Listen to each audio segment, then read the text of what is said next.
નમસ્કાર, શો ટાઈમમાં આપનું સ્વાગત છે। ભાવનગરના 2 રીઢા તસ્કરની પોલીસે ધરપકડ કરી રૂપિયા 11 લાખ ઉપરાંતનો મુદ્દામાલ કબજે કર્યો હતો।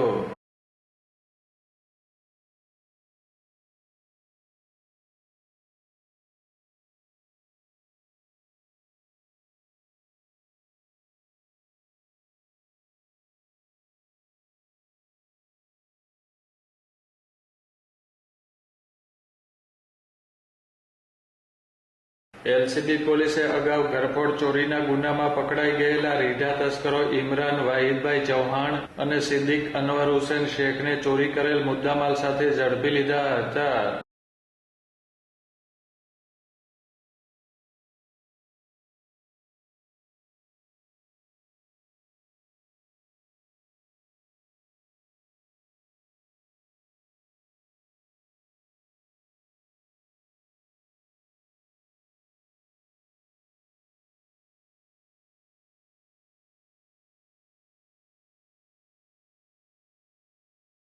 પોલીસે રીઢા તસ્કરો પાસેથી રોકડ રકમ અને સોના ચાંદીના ઘરેણાં મળી કુલ રૂપિયા 11,31,000નો મુદ્દામાલ કબજે કર્યો હતો।